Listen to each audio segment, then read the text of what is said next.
ചിന്നക്കനാലിൽ കാട്ടാന ആക്രമണത്തിൽ പരിക്കേറ്റ് ചികിത്സയിൽ കഴിയുന്ന കുട്ടിയെ പ്രതിപക്ഷ നേതാവ് പിണറായി വിജയൻ ആശുപത്രിയിലെത്തി കണ്ടു. കോട്ടയം മെഡിക്കൽ കോളേജിലാണ് കുട്ടി ചികിത്സയിലുള്ളത്. സർക്കാർ മാറിയത് ആന അറിഞ്ഞില്ല എന്നത് മറുപടിയല്ലെന്നും ഫലപ്രദമായ നടപടികൾ സർക്കാർ സ്വീകരിക്കണമെന്നും പിണറായി വിജയൻ പറഞ്ഞു. ഫലപ്രദമായ നടപടികൾ സ്വീകരിക്കേണ്ടതായിട്ടുണ്ട്.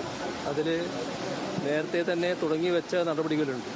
അതിന് നല്ല തുടർച്ച വേണം. ഇതിൽ കൂടുതൽ ആപത്തുണ്ടാകാതിരിക്കാൻ, ആളുകളുടെ നേരെ ആക്രമണം നടക്കാതിരിക്കാൻ ആവശ്യമായ മുൻകരുതൽ ഉണ്ടാവുക എന്നുള്ളതാണ് ഏറ്റവും പ്രധാനം. അതിനെ മറ്റു തരത്തിൽ കണ്ടാൽ ശരിയാവില്ല. ഈ ഗവൺമെൻറ് മാറിയത് ആനയെ അറിയില്ലാലോ എന്നൊന്നും പറഞ്ഞിട്ട് അതിനൊരു മറുപടിയായി അത് മാറില്ല. തുറ നടപടികൾ സ്വീകരിക്കുക എന്നുള്ളതാണ് ഇന്നത്തെ ഘട്ടത്തിൽ.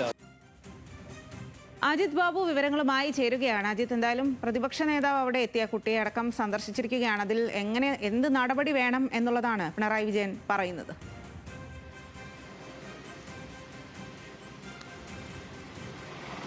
മാരി നാടിന് ഒരു വേദനയായി നിൽക്കുന്ന സാഹചര്യമാണ്. കുട്ടി ഇപ്പോഴും ചികിത്സയിലാണ്.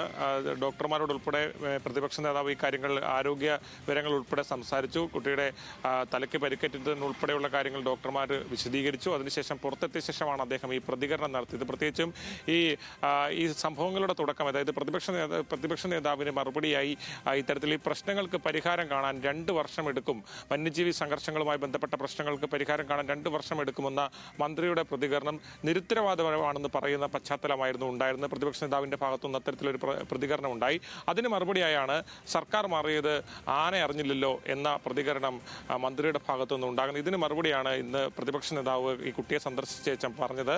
ഏതാണെങ്കിലും അത്തരമുള്ള മറുപടികൾ കൊണ്ട് ഈ കാര്യങ്ങൾ വിശദീകരിക്കാവുന്നതല്ല, ശക്തമായ നടപടികളാണ് വേണ്ടതെന്നുള്ളതാണ് പ്രതിപക്ഷ നേതാവ് പിണറായി വിജയൻ വ്യക്തമാക്കുന്നത്. ഏതാണെങ്കിലും ഈ ദാരുണമായ സംഭവം കേരളത്തെ ആകെ വേദനിപ്പിച്ചതാണ്. കേരളത്തിൻ്റെ വേദന ഇപ്പോഴും മാറിയിട്ടില്ല. ആ കുട്ടിയുടെ ആരോഗ്യനില മെച്ചപ്പെടുന്നുണ്ടെന്നുള്ളത് തന്നെയാണ് ഇപ്പോൾ മനസ്സിലാക്കുന്ന കാര്യം.